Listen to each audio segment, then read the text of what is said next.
Good afternoon, viewers, and welcome to the Citizen's Mind, an online educative program by the Mentoring Individuals Dreams Initiative, funded by Yaga Africa and the National Endowment for Democracy. Over the month of May, we've experienced political party primaries being run or held across the nation by various parties, and they've been able to present their candidates who are vying for various offices towards the 2023 general elections. And as it takes today, our conversation will be around political party primaries and the hope of youth candidacy. With me in the studio, it's Mrs. Kola Edokwayi, Yes. is a human rights activist and the spiritual leader of the Talakawa Parliament. Thank you. You're welcome, Mrs. Kola. Thank you for joining today's show. Yes. Good afternoon. Good afternoon, viewers. Okay, so Mrs., Yes. we've noticed over the month that during the political party primaries that various candidates have emerged who are vying for various political offices. Now, do you think that youths have actually been given the right place to participate, both politically and practically, as it concerns these parties? Have there been a fair playing ground for young persons to vie for positions? Yes. Thank you very much, my sister, for the question. Before I go straight to the nitty-gritty, it is very, very, very important for me to tell my viewers the definition of political party. You know, political party is the coming together of people with the same ideas, with common purpose. What are they looking for? They need power. Those to conduct election and win power, and so they gain power, so that they can control the resources of our country. Just recently, the major political parties in Nigeria conducted their primaries. You are fully aware of what transpired, like Edo State, where I am adumbrating from. We have parallel primaries. Two candidates emerged in a single seat. On that day of the primary, we had how youths were mobilized to disrupt primary elections. There was sporadic shooting at Airport Road to the extent that one person died. Youths are the ones that these political vampires are using. They leave their children are in the best universities in United Kingdom, United States of America, and Canada, where they activate our youths like running dogs to engage in political agberoism, to engage in political hoodlumism, and to engage in political hooliganism. That is to say, in some area, the youths are not even ready. Let us take a meta flight to Abuja. You know what transpired in Abuja? We will have a situation whereby delegates were given huge amount of money to vote for their preferred candidates. the People Democratic Party,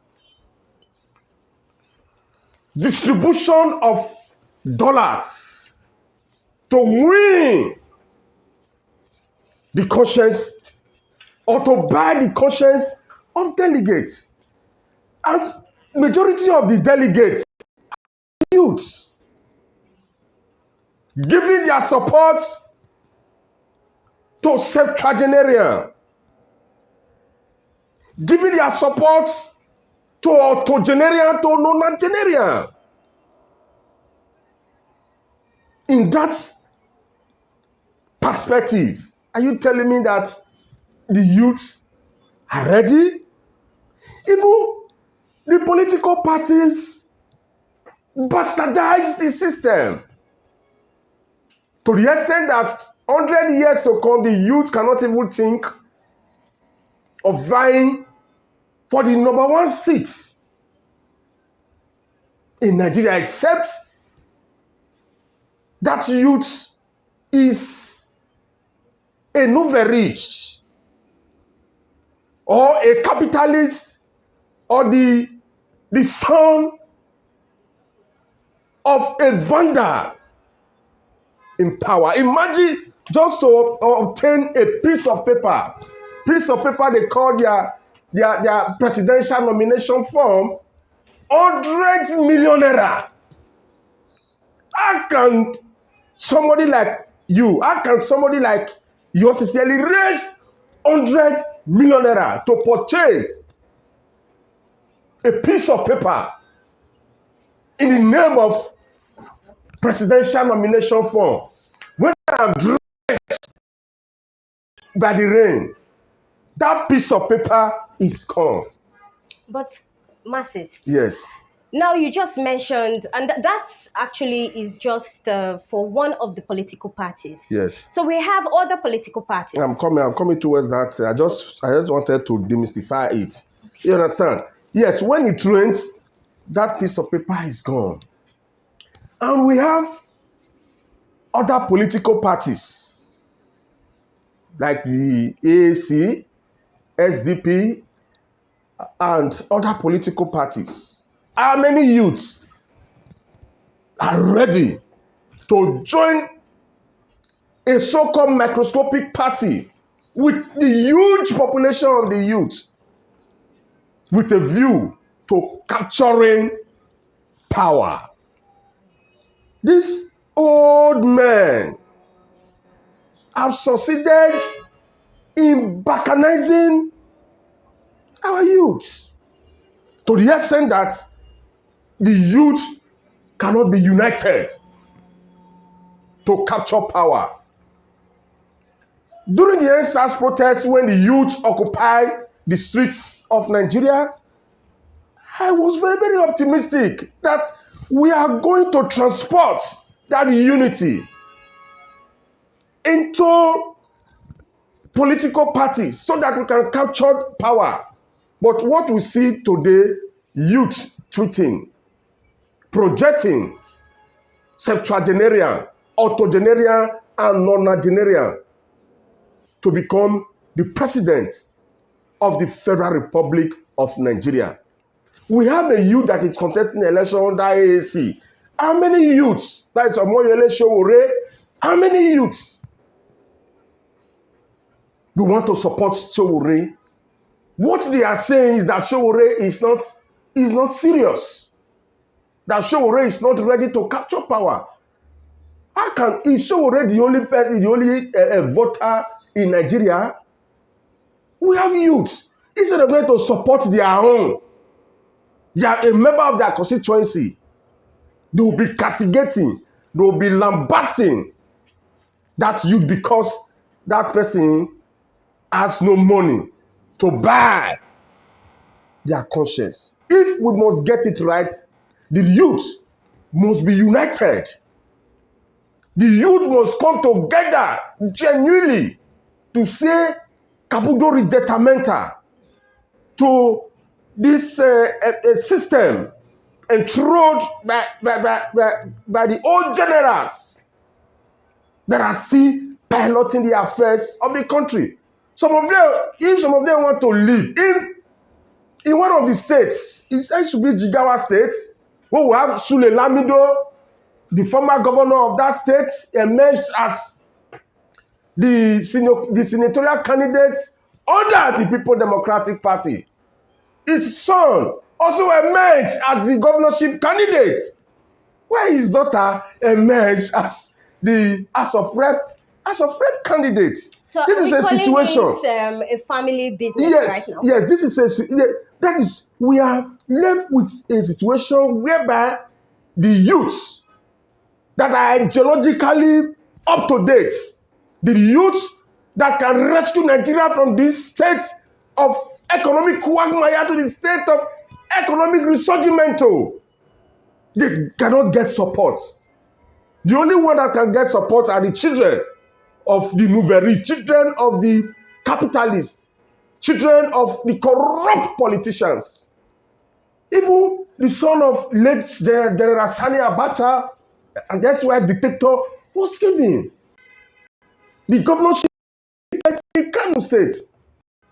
But the son of the former the son of the former governor of Zamfara State. The same thing.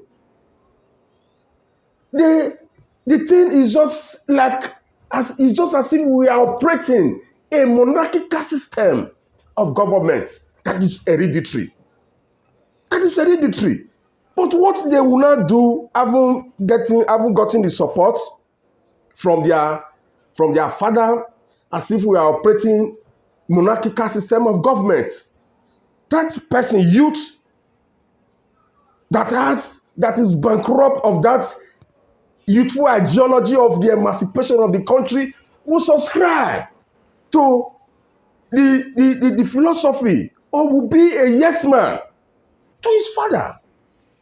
That is where it will be very difficult unless we change the narrative, unless we transmogrify our mentality, that we are fully ready to capture power, to take power from these old generals that have been piloting the affairs of this nation since 1960.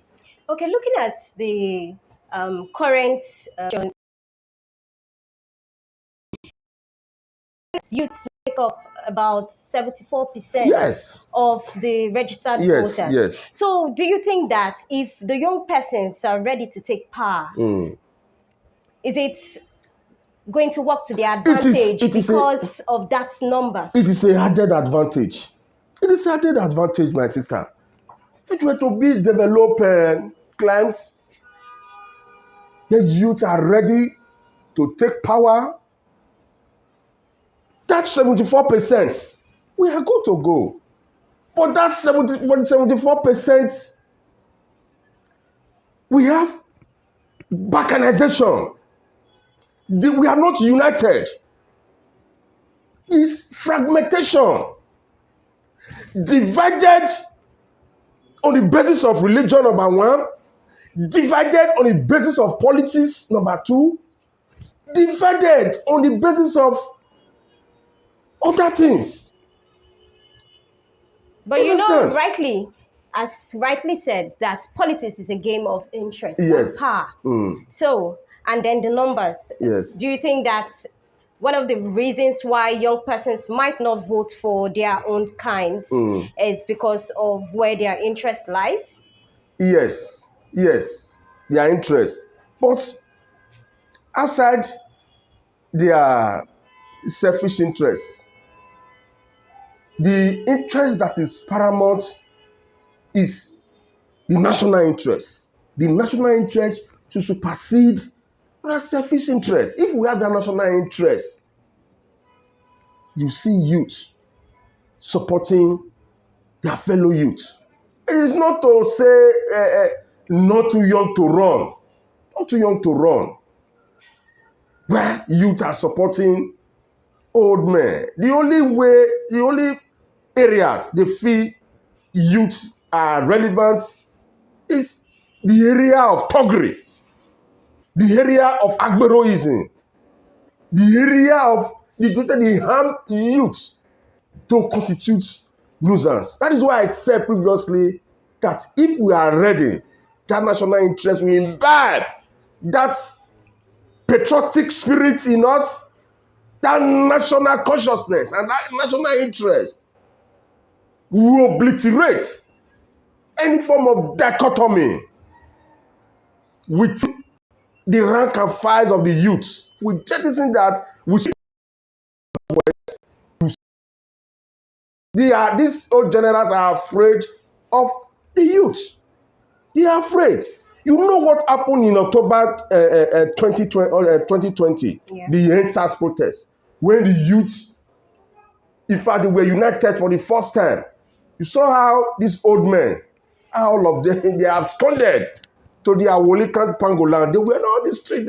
I thought that they have, even when they will control the military, control the police, we didn't see them. That would have been an opportunity for the youth to say, from henceforth, we'll speak with one voice. But what the youth agitated against the 2020s, they are still very, very, though they ended SARS and all that, but what about police brutality? We still have to say pest and extortion, exploitation, terrorism of our youth are still very, very prominent, because these old generals that declare war while the young men go to feed, have the considered opinion that the youth cannot speak with one voice politically. That is the challenge. Looking at the NSAS panel, Yes.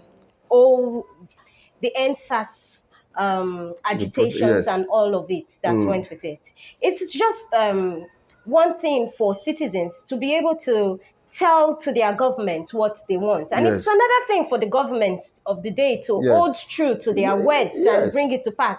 So judging from your words, are you saying that the youths could have done more than they did during that period to make government stay true to those promises that were made? Yes, you're supposed to even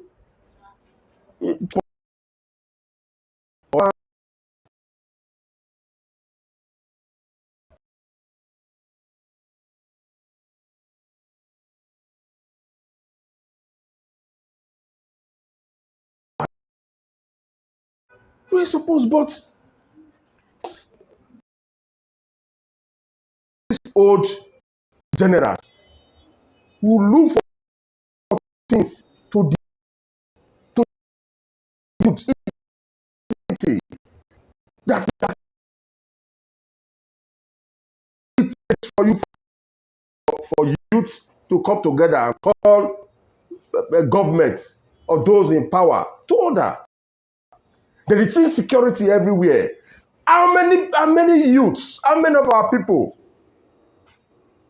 are kicking against insecurity? When Deborah Samuel was killed in Sokoto, when the man that PDP gave tickets tweeted and he kicked against the gruesome murder of a Nigerian. Fellow youth who are Muslims started castigating the man. Because of his political interest, the man has to remove the tweet. The man has to remove the tweet. This is the same person some youths sycophantically, like hallelujah boys, like yes men are clapping out for. Then the fellow youth died. That is, if at that gruesome murder was supposed to at least to lead to a situation whereby the youth will occupy the streets and demand not only for justice for Deborah Samuel, and demand that the youth must take over power. If they say, okay, we are the youth, if they say, okay, let's sit down on the table and like we discuss, we'll give, okay, let's give the presidential slots to the old man. The youth, okay, can be vice president. Old men, they want to become president, vice president, chief of staff, SSG, senate president, House of Rep speaker. No, that is to say there is no hope for our youth. We need to change narrative. 23, we cannot get it in 2023. 2023, in subsequent election, if we If we put our house in, we can 3 years prepare for the prepare for the next election. I was thinking that not you too young to run. That came out with the initiative and all that. I thought that we will sustain. After some time. The tempo just got down, and it was somehow in theory, but very, very uselessly impotent in practical, omnipotent in theory and impotent in the practical aspect. Okay, Marxist. Well, you've talked about how you should get involved. What are the actionable steps that young persons need to take to be mainstreamed into political party leadership and even governance, and even if not actually taking part in leadership positions, but being able to put leaders there democratically? So what actionable steps would you encourage the youth to take? Is for the youth to be ready. First and foremost, the youth must be ready. In law, we have what we call a legal margin that says nemo dat quod non habet. You cannot give out what you don't have. The youth must equip themselves and prepare for leadership. When they are not prepared for leadership,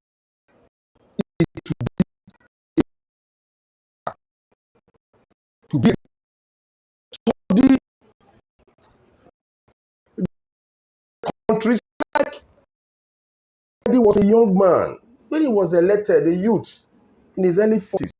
He was elected president of United States of America. The youngest till date is the youngest elected president of United States of America. He was ready. Responsibility. How many youths are ready to take responsibility?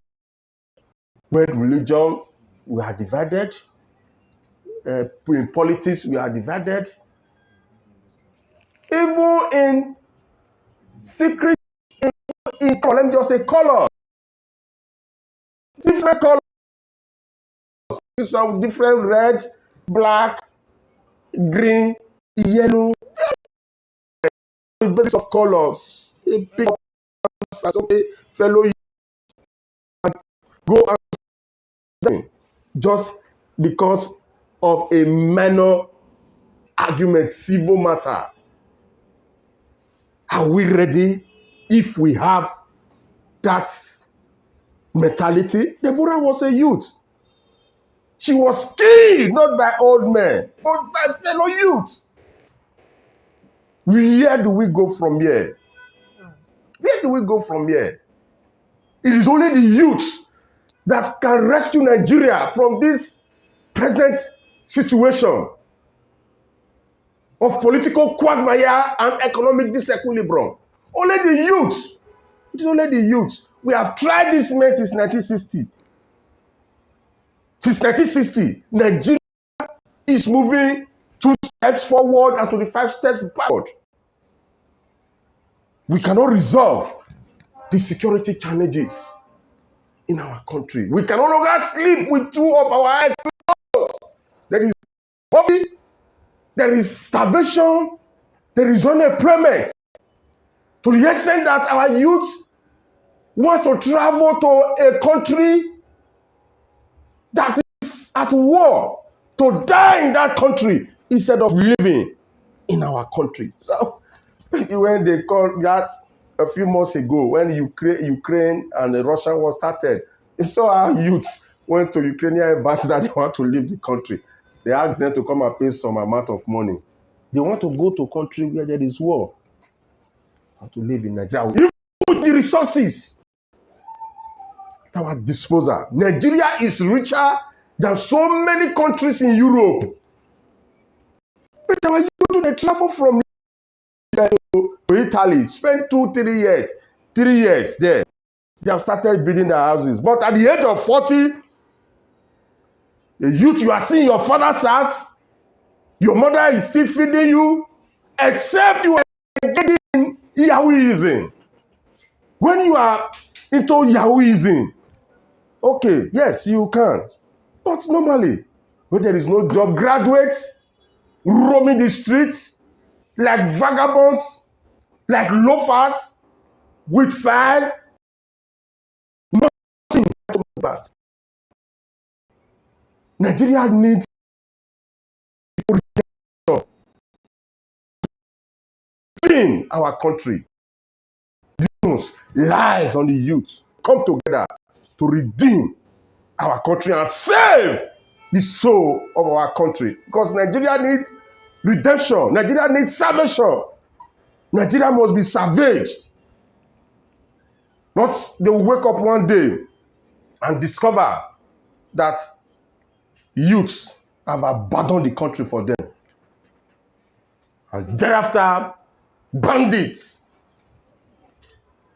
kidnappers will take over the country. Like what happened is not in Afghanistan. It's Afghanistan, yes. Terrorists sacked a city president and took over. May that not happen to Nigeria in Jesus' name. And I'm sure young persons have actually come to the sense of it that they really do need to stand and take power, because Yes. power is not given, it is taken. Yes. And that we need to further allow those things that divide us to Yes. unify us, because they are supposed to be a unifying factor. And on this note, thank you very much, Marxist. You have done justice to this discussion. On this note, from segments of the show of the Citizen's Mind. And again, my name is Ibon Blessing, and I'm your anchor. So thank you for tuning in, and see you some other time. Do have a lovely day. Bye.